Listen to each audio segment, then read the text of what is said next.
This is the Muddy Boots Podcast, a podcast for those who have been or are stuck in the mud. Building a community of those who are with each other all the way. Well, hello and welcome to the Muddy Boots Podcast. This is episode 4. We are outside again, so I'm stoked about that. And literally seconds before we recorded this, we watched this owl over here. Yeah. Almost get a squirrel. Yeah, he almost snagged that thing. He swooped in, and the squirrel moved, and he missed him. But it was crazy. It was really crazy. So we spent about 10 minutes just watching this owl try to get a squirrel. Yeah, I got some phone footage, so I'll intersperse that in. I'll just put it while we're talking about it right now. Yeah, why not? So they can see this. Yeah. That owl is beautiful, though. Gorgeous. Do you say this owl hangs out? Yeah. You see it a lot? A lot. Yeah. I have staff at the Y that don't like owls. Yeah. They scare them. So we won't talk about that. Ooh. Can I tell a quick owl story? Yeah. Do. I have this is viewer discretion advised, trigger warning if you love small animals and don't love the circle of life. How about that? Yeah, that's great. Okay, so for the next however many minutes, tune out if you need to. So we're down at this campground. We used to live on this campground, It's right? going to be a long story. No, Okay. It'll be just long enough. Okay. We lived down at this campground, and we had this We a board. being who? I'm not going to say, but Okay. Oh, we being who lived down there, my family. Okay. And we had this board of directors that ran the campground and they were, there were some people in there that were not very nice. And one of these individuals had this tiny chihuahua. And she would bring it. She would bring it every single time. I'm telling you, Roger. No. She brought it out. That owl's still going after that squirrel. Listen, my God. Did it get it? He might. That squirrel. I wish you guys could see this. I can't move the cameras over there. I'm just watching Are you this. watching it too? Oh, yeah. Okay, well, watch that while I finish the story. Okay, tell me. She gets out of the car with her little chihuahua off leash, right? And we're like, you've been told to keep this dog on leash before. Mm-hmm. And so lo and behold, this owl swoops down.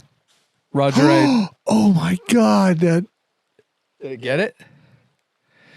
That squirrel jumped 40 feet to the ground. The squirrel. The squirrel just jumped 40 feet to the ground to get away from an owl. I have no idea if it's alive or not. And the owl's not in any hurry. So People can't see this, so they don't. I know, but I'm telling I know, but you. they can visualize my story if you'd let me finish it. Well, I'm sorry. This owl swoops down and grabs this chihuahua Oh, God. and flew off into the distance. With And it was never seen again. the owl or the chihuahua? The chihuahua, and the lady was chasing the chihuahua, screaming out its name like it was. It was Grief and loss? Grief and loss. That is not what we're talking about this episode. But, No. But I do appreciate that story. Yeah, because I'm sitting here watching. You're watching it happen. A bird of prey chase something. Right. Yeah. Okay, sorry. No, that's okay. Look how distracted I was. We are still outside, and we are still in our 4th episode, sponsored by Washington Trust Bank, which is super cool. They sponsored the first 4 episodes. Yeah. Which, I mean, thank you for your generosity. That's amazing. Yeah. You got a savings account. Yeah, I do. How that's going? How is that going? Making money. Right? Yes. Our sponsor today is Washington Trust Bank. With over 40 locations across Oregon, Washington, and Idaho, Washington Trust is the oldest and largest privately held commercial bank in the Northwest. Washington Trust believes in doing what's right for their communities and is proud to sponsor YMCA of Columbia-Willamette. Washington Trust Bank, member FDIC. All right, so I'm still wearing my Dolphins hat. I don't know why. I haven't gotten a haircut yet. No, he hasn't. And in faith and prophetically, I'm saying that the Dolphins are still doing very well. And are they, though? Yeah, I believe it. This episode comes out probably towards the end of October. Yeah. And I want to choose to believe that even though we're recording this earlier, Yeah.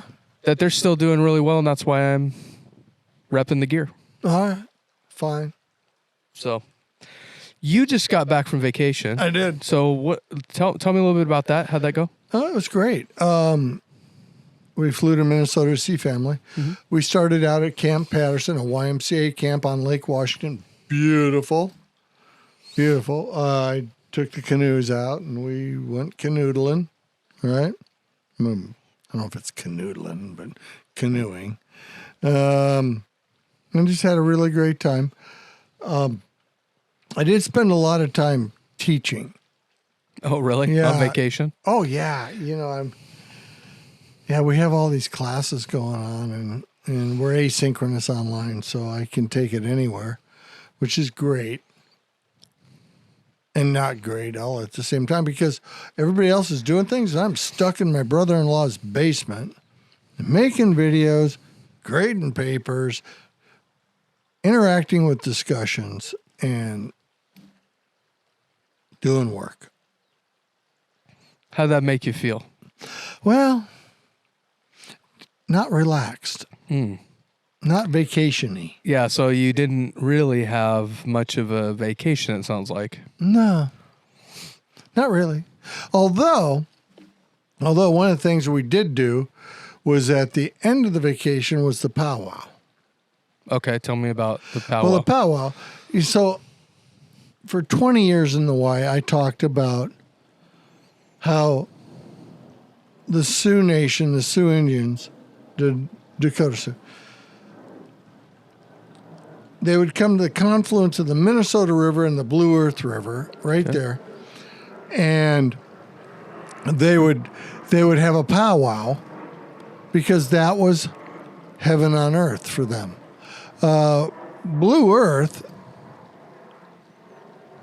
the county of Blue Earth, is named because the dirt is so rich that in the sunlight it turns purple. Oh, wow. Yeah, yeah. And the city of Mankato's in the middle of it and whatnot. Well, in 1862, they came off of the reservation. They'd been put on a reservation. They came off the reservation, and we had the Sioux Minnesota Wars, the Dakota-Minnesota Wars. And it wasn't very long. And some people died on both sides. But at the end of it, they'd rounded up all the Indians. Abraham Lincoln set the Union Army in, and they rounded up all of them, all the Native Americans. And they were all scheduled to be hanged. Well, Abraham Lincoln commuted the sentence to all but 38 of them. So they made a mass gallows to hang 38 at once. So on December 26th, the day after Christmas. That's rough. Yeah. They hung 38 Native American Indians, then later hung 2 more in Rochester or somewhere like that. So it's a 38 plus 2. And Chief Cutnose, you know the Mayo Clinic? Yeah. You've ever heard of the Mayo Clinic? It's absolutely. Yeah, right?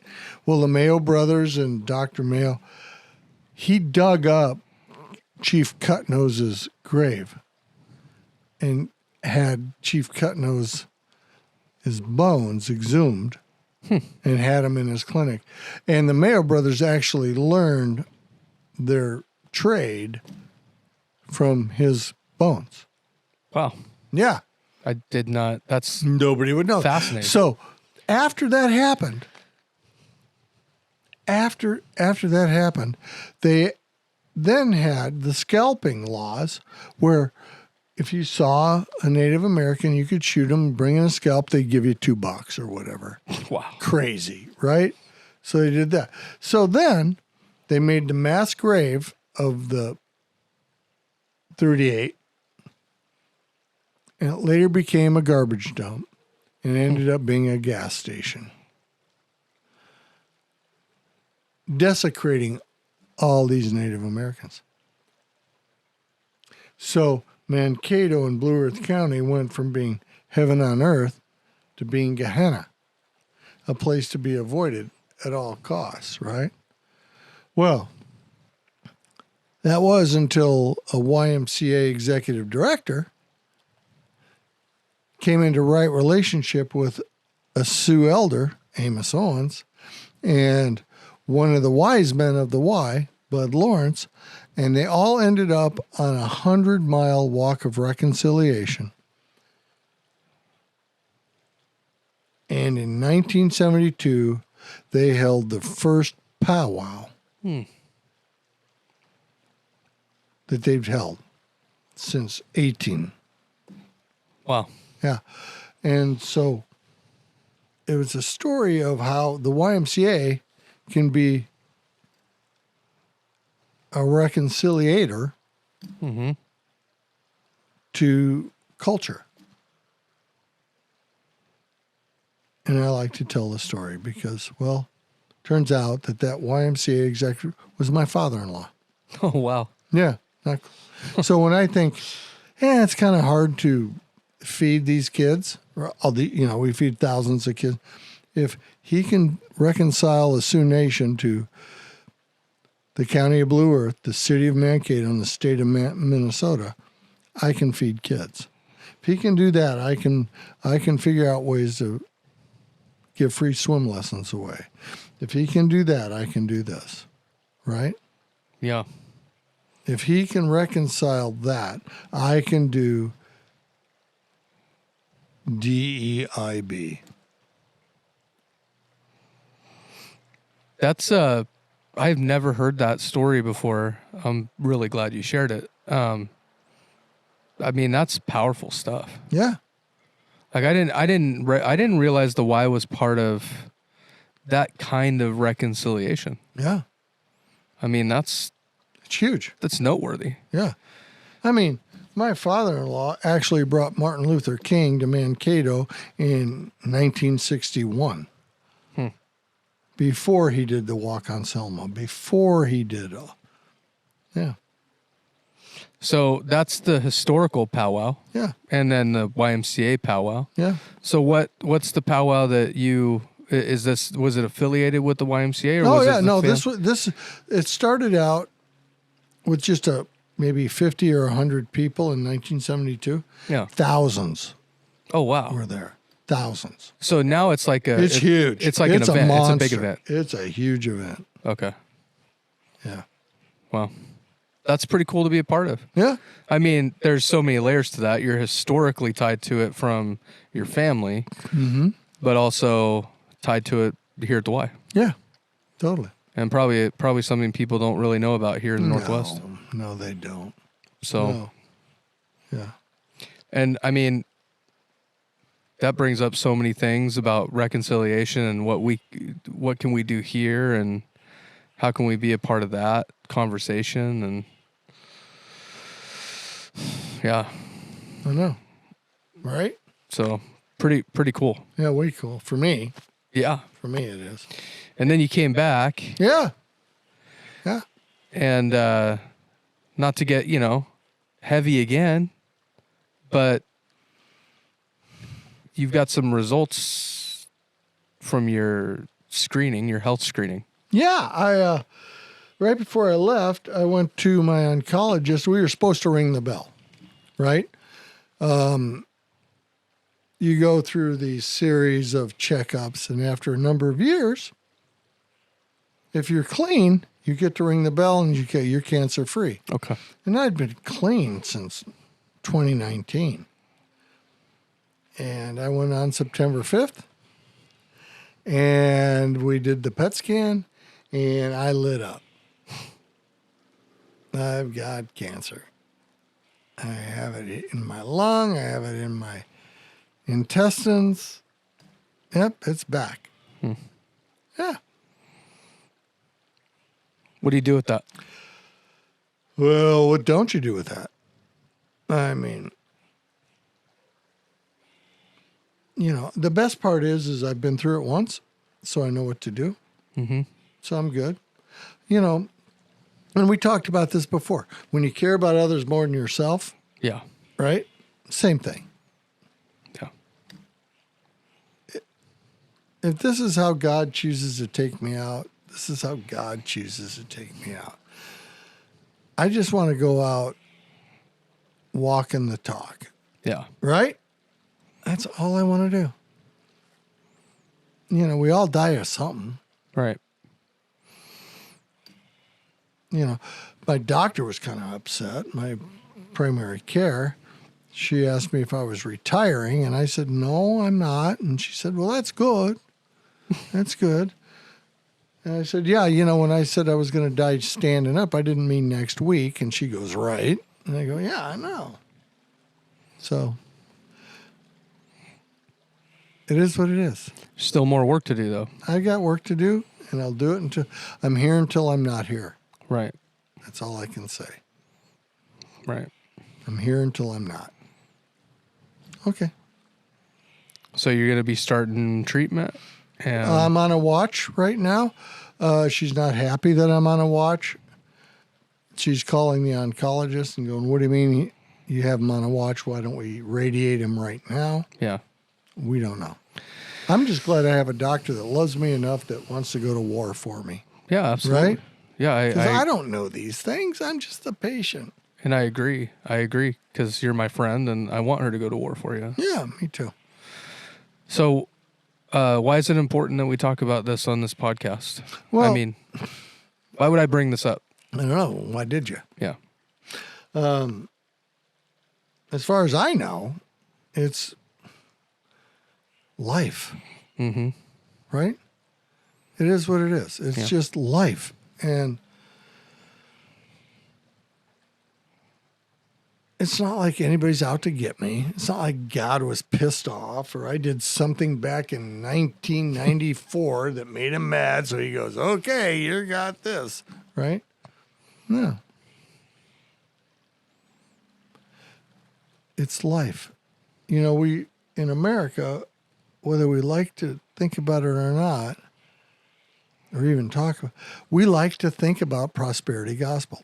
Oh, you come into the fold, right? Mm-hmm. You accept Jesus and everything's going to be good. But you know what? That's not necessarily true. Life happens. Yeah. And the fact of the matter is I got cancer. As bad as that sounds, it sounds a lot worse if I don't have Jesus with me. I agree. Right? It just does. Yeah. And people can go, well, you're fooling yourself or whatever. I go, okay, fine. Let me fool myself, but this is where I am. And I'm going to focus on you more than me. Yeah. And what you say is true because when you have that perspective, the whole prosperity thing is that will lead you down a road of what did I do wrong to get absolutely. this? How did I fail God? Yep. And and he gave me cancer. Yeah. Right? I mean that, and where did I lack faith? Where did I? Yeah. If I just had enough faith, right, it would have gone away. Or if I'd have prayed the right prayer, like he's some kind of, we have this magic genie in a bottle. Right. Yeah. No, come on. It's That's just ridiculous. life. It's life. And life was never meant to go forever. Or be easy. No. In fact, it's funny because if we look historically or look even in the first century, if we just look at the disciples, the fact that they knew and followed Jesus didn't make their life easier. No. Their life became substantially harder. Yeah. But what they had was in a joy beyond understanding. Exactly. Peace beyond understanding. Yep. And the thing of it is, he brought Lazarus back from the death. As far as I know, he died again. Mm-hmm. He's still not living, right? Yeah. So, right? Mm-hmm. Yeah. So what's the point? I heard a preacher once talk about Lazarus. Thought it was pretty funny. If you can imagine Lazarus, he's in heaven. Mm-hmm. He's in his room, his beautiful dorm room, whatever we want to call it, we're right? in, Right. yeah. Just a wonderful new existence. Things are great. He gets the knock on the door, right? Hey, Laz, Jesus is asking for you to come back. Yeah. He's like, what? Yeah. This is great. Yeah. I don't want to go back. No. Right? No. You know? That's kind of like when I died on the chemo table, right? And I'm sitting there above it looking. I'm looking down at these people freaking out over this guy. Yeah. And I'm thinking, are they going to bring him back? And the him was me. Right. Right? I already left that gone. Yeah. You know? And the worst part about it was because I was never really afraid of dying because I knew where I was going, I thought. But I was a little worried about the transition period. Sure. But, man, I was so peaceful. And it's the first time I had no pain in my body and for as long as I could remember. Yeah. I was like, I don't want to go back to that. Right? Yeah. Oh, no. There I am. Man. Yeah. So you're going to keep on going. Yeah. I love it. I love the perspective. I think that's the perspective we should all have, right? Because we all have our challenges. And I'm not minimizing cancer. Obviously, it's terrible and it's killed somebody. I mean, it took my dad, right? Yeah. And took my mom. I hate cancer. Yeah. I Took hate my that dog. I hate that you have it. Yeah.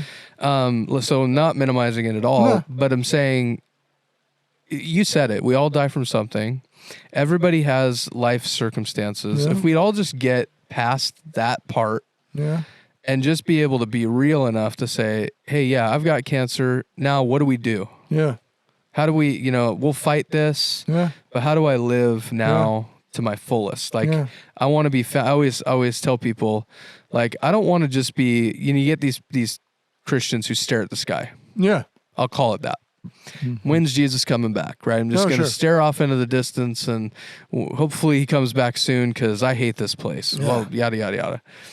I don't want to be found like that. I want to be found working. Yeah, me too. Right? I want to be found, doing the thing he asked me to do and living life to the fullest and all that stuff. So do I. So I think it's a great perspective. I'm going to switch gears. Is that okay? Sure. Let's there. So we're in your backyard. Yeah. It's okay to say that, right? I think so. The small small Columbia, the small Washougal. Is that what it is? Little Washougal is right here next to us, flowing like the river it is. Yeah. And I remember the first time I came over here, it was for a WWW. Yeah, wine, water, and the word. Yep. Yeah. And we were hanging out. We were all talking or whatever. And you were telling us about this beaver that you have. You have a beaver that lives. Well, I don't know if he might not be alive anymore. No, he's up the river a little bit. Oh, he is. God, yeah. He went up there. He moves a little bit around. Okay. Yeah. Well, at the time, he was down here. He was down here. Yeah. And you had a hard time with him. I had a hard time with him for one simple fact, right? He couldn't build a dam. No. Like he was trying his hardest to build a dam over here. Yeah. And he couldn't get it done. No. And I thought to myself, dude, that's your job. That's literally your identity. You had one job. Yeah. Like your identity is a beaver and your job is to build a dam. Yeah. You can't even do that. No. Right? Yeah. So we kind of joked around about how this is the worst beaver that was ever born and, and yada, yada, yada. I feel kind of bad about that now. Okay, why? And here's why. Because that beaver was trying his hardest to be the beaver that he was. Yeah. He couldn't get it done. No. But he tried his hardest. Yeah. And I thought I was kind of bullying him. Okay. I felt like I was bullying the beaver. Okay. You don't want to bully a beaver. No. And I'm here to ask for forgiveness. Who are you going to ask it from? Well, I thought the beaver was God. Yeah. So I was going to ask you for forgiveness. No, he's just up the river. So I'll ask him to forgive me. Okay. Okay. Mm-hmm. I'm sorry for what I said. Okay. To you. Now, why do I bring this up? I don't know. How many times has this happened to us where we try our hardest to do something and we're labeled as something or bad at something, or we're not good enough, or we're not, we're not enough. Yeah.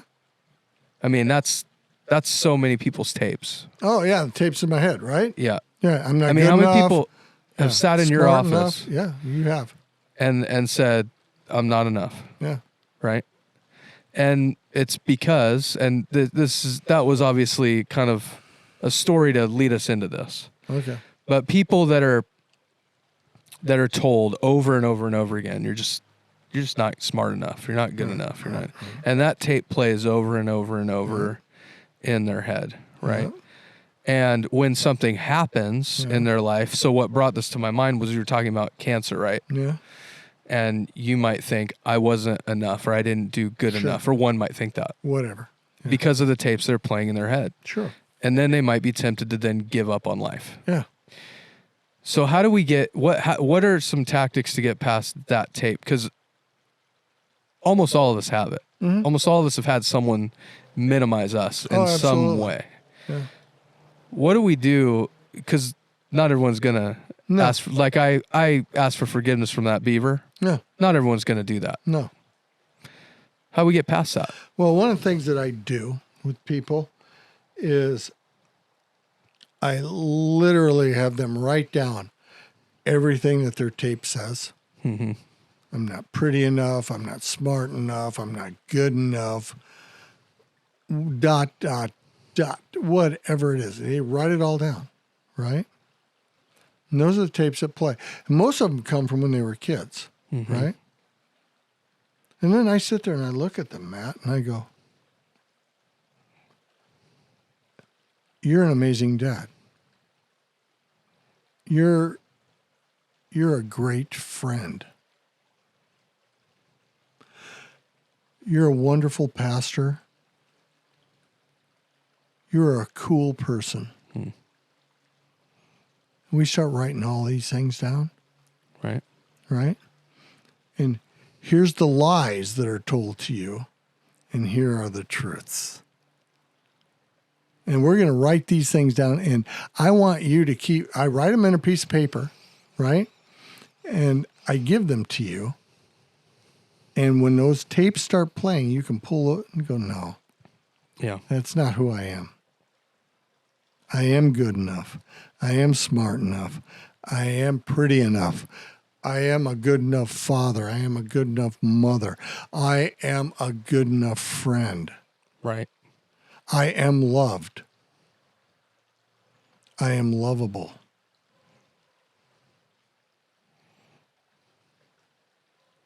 That's how we combat those tapes. Yeah. Because the tapes are the enemy telling you you aren't. And that piece of paper I put in your hand is Jesus saying, you are. You are. You are. Yeah. Yeah. Yeah, I love it. We touched on this a little bit in episode 2. But I'm glad you expanded on it a little bit, because I think it's such an important way for people to move past the stuff that's going on in their lives. Yeah. Because the stuff is just life. It doesn't define us. It's not. It's not because of anything that we did. No. And I just think we can free some people into starting to believe that, okay, especially in a setting like this where we're taking off the mask, we're saying, hey, life is just hard. It's difficult, right? I mean, I have 2 special needs kids. Yeah. They have huge struggles. Yeah. We have mental illness in our house that some take medication for, like these are just things that have happened to us. Yeah. And they're not our identity. They're not because we messed up or because we somehow failed. They're just like, life is hard. And if we all recognize that we're in this hard life together, it can give us empathy for each other. Yeah. Sometimes sympathy if it's, if we've been through the same things. And I think it would go a long way into, like, me, for instance, walking with you through this cancer. Yeah.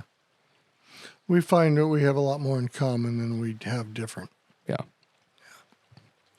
So think we could just set some people free with that. I would like that.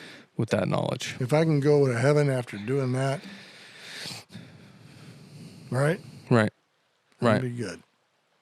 So you worked a lot on your vacation. You went to the PowWow. Yeah. You found out some bad news, but you were able to spend some time with family. Yeah.